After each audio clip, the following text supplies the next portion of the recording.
Many words have been written and spoken about chapter 28 of Ezekiel's prophecy.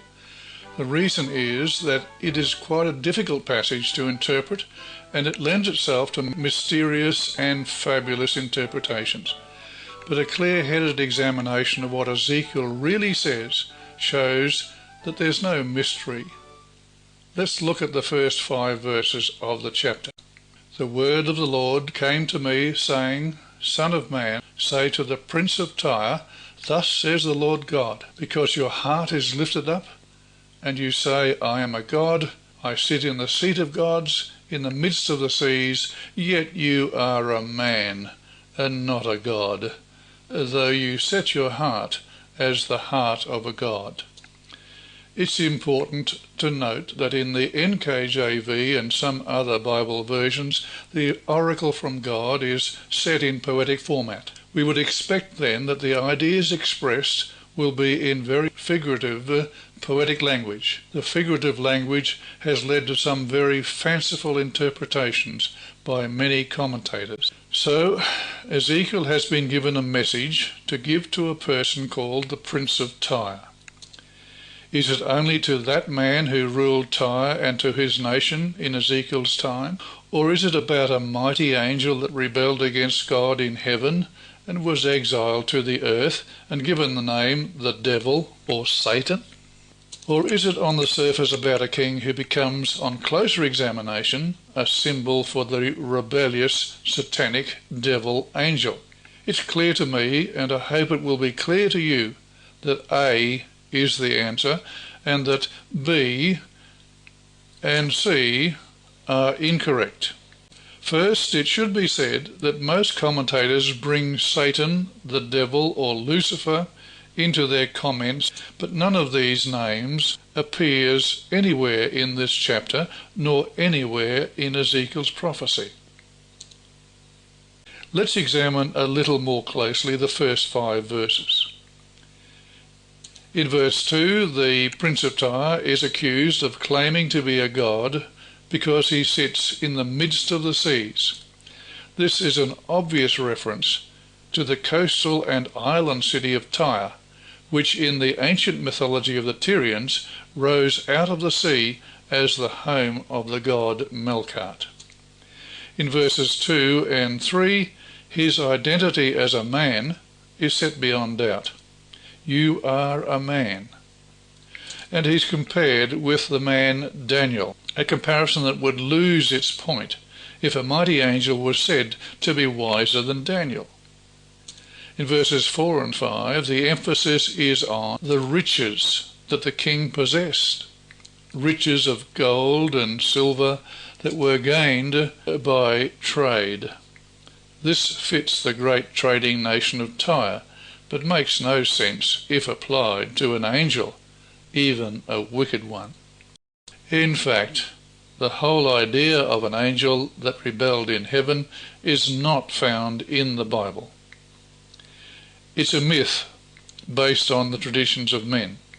Jesus taught that the angels do God's will, as shown in this verse from the Lord's Prayer. The obedient service of angels is taught also in Psalm 103.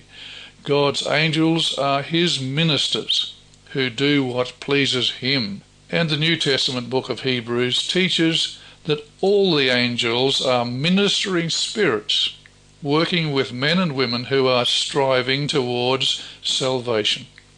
There's not a hint of rebellion among the immortal angels.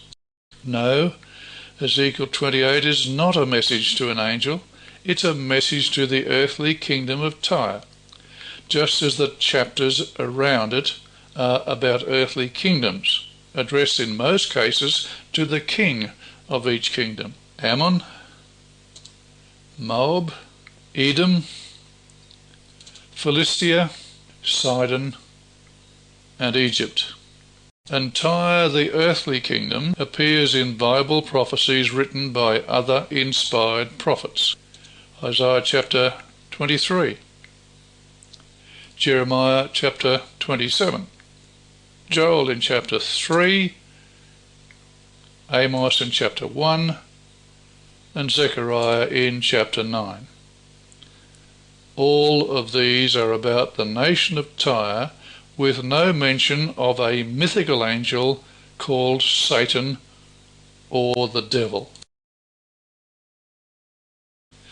The verses 6 to 10 of Ezekiel 28 strengthen my belief that the message is to a human, the king of Tyre and his people.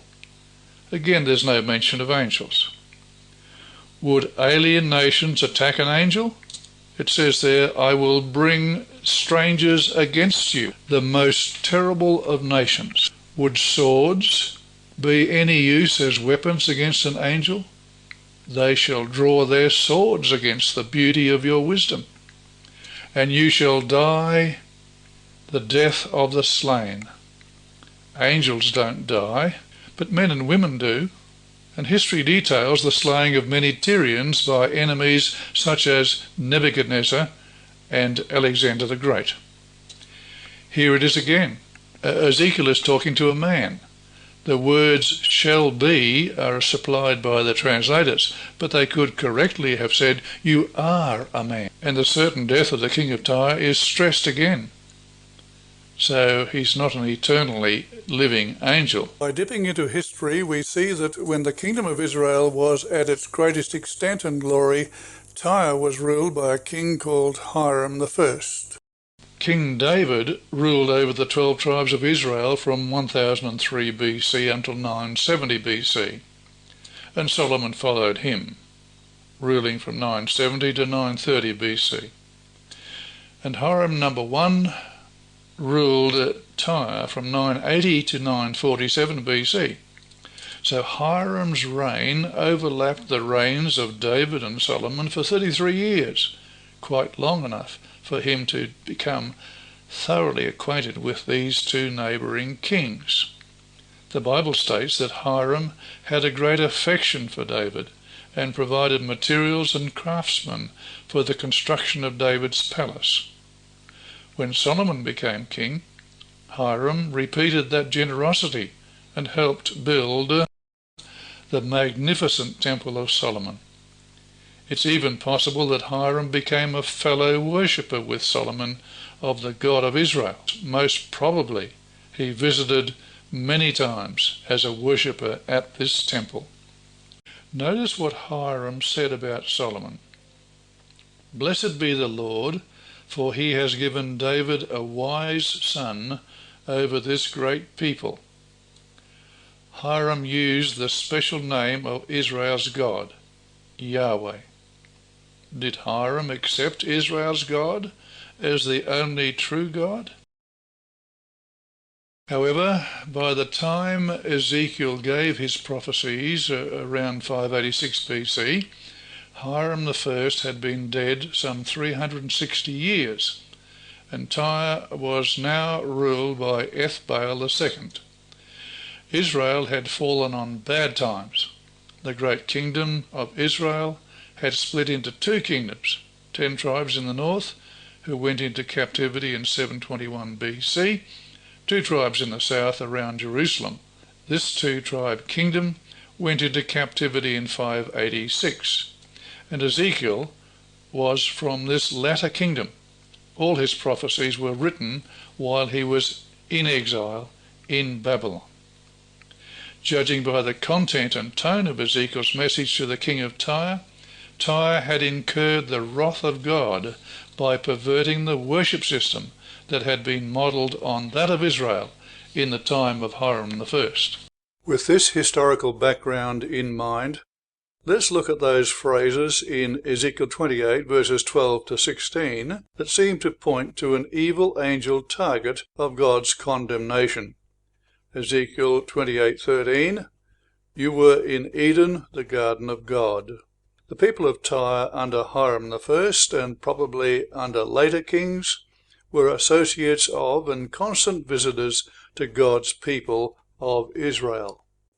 The promised land is called a land flowing with milk and honey, and the glory of all lands in Ezekiel 20 verse 6. And it's called a land for which God cares in Deuteronomy 10 verse 12. Even if the promised land was not the location of the original Garden of Eden in which Adam and Eve lived at first, it seems to have taken over from Eden as a special, fertile place, blessed by God, a new Garden of Delights. And Jerusalem, the capital of Israel, is extra special in the eyes of God. In 1 Kings chapter 11 verse 36, God is quoted as saying, "My servant David may always have a lamp before me in Jerusalem, the city which I have chosen for myself, to put my name there." So Jerusalem and its surrounds can truly be called the Garden of God, because God's name is there. You were the anointed cherub who covers. The difficulty with this verse is that the term cherub in Ezekiel and other books of the Old Testament is a symbolic term standing for angel.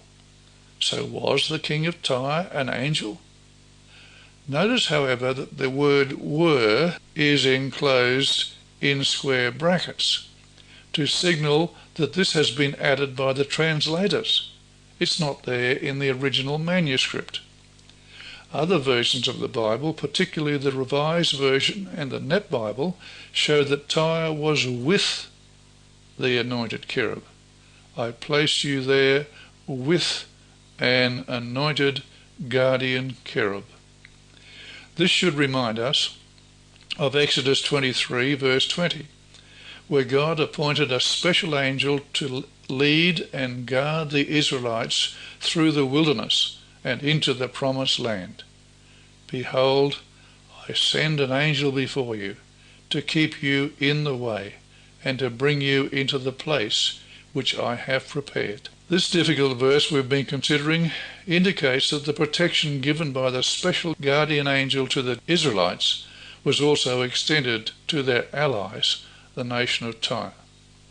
The evidence of this angel's presence was the pillar of fire by night and the cloud by day that hovered over the place of worship, the tabernacle in the wilderness.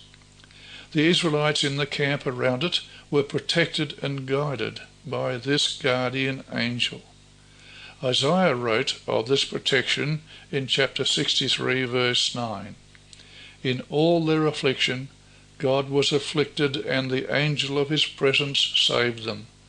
In his love and in his pity he redeemed them, and he bore them, and carried them all the days of old." When Solomon dedicated his new temple in Jerusalem, the cloud filled it to show that God was with his people still, and with whoever shared worship with the Israelites. Now verse 14. "You were on the holy mountain of God." Where is this holy mountain? Is it in heaven, as the abode of God and his angels, or is it on earth? This passage in Isaiah 56 is very relevant, as it speaks about non-Jews like the Tyrians who dedicate themselves to the worship of the Jewish God. Also the sons of the foreigner who join themselves to the Lord to serve him, even them I will bring to my holy mountain and make them joyful in my house of prayer. Their burnt offerings and their sacrifices will be accepted on my altar. There's our answer. God's holy mountain is the place where worship of God takes place on earth, at the temple in Jerusalem, where the worshippers offer sacrifices on its altar. Ezekiel also makes it clear where the holy mountain is. It's the mountain height of Israel. And Isaiah is even more specific. The holy mountain is Jerusalem. And that's surely a place on earth to which God's people will return from among the nations. "You walked back and forth in the midst of the fiery stones."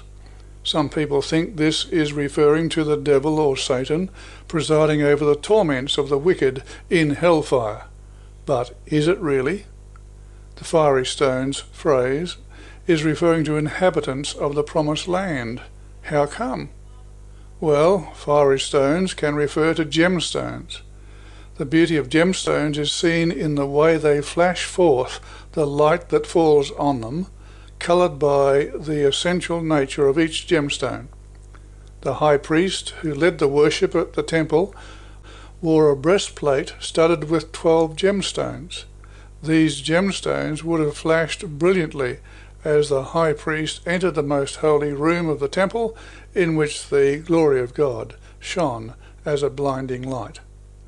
Each gemstone represented a tribe of Israel, so he carried on his heart responsibility for all the people of his nation. Are the fiery stones really about the supposed fiery torments of hell?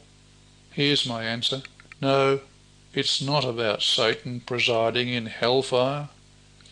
It's about the close association and friendship between the Tyrians and Israelites in the time of Hiram I and some time after. Then in verse 15, some people think there's a reference to a sinning angel who was originally perfect. Tyre under Hiram I was greatly approved of by God, and he blessed it in many ways.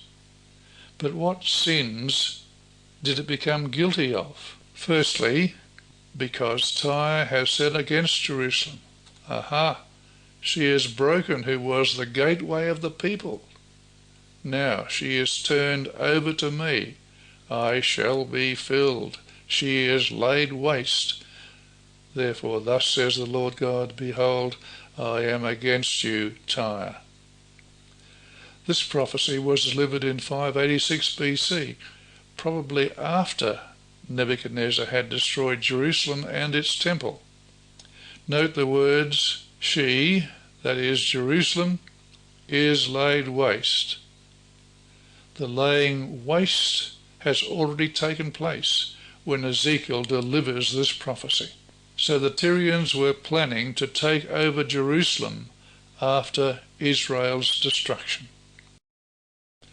The second reason why God condemns Tyre is that Tyre is now guilty of setting up a god king as a rival to the God of Israel. Because your heart is lifted up and you say, I am a god, I sit in the seat of gods, in the midst of the seas, yet you are a man and not a god. The prince of Tyre is a man, not a god as he thought. You sinned, so I cast you as a profane thing from the mountain of God, and the guardian cherub drove you out from the midst of the stones of fire. God's appointed angel would no longer treat Tyre as if it was a part of God's people of Israel, welcomed on the mountain of God at Jerusalem. Unfortunately, in 586 BC, the anointed cherub also banished the remaining two-tribe kingdom of Israel from the promised land because of their wickedness. Jerusalem was to lie desolate for 70 years before the Jews would be allowed to return to the mountain of God. Ezekiel chapters 26 to 28 are all about the Jewish people and Tyre's relationship with them. There's no justification for the mistaken belief that Tyre is simply a metaphor for a rebellious angel that fell from heaven.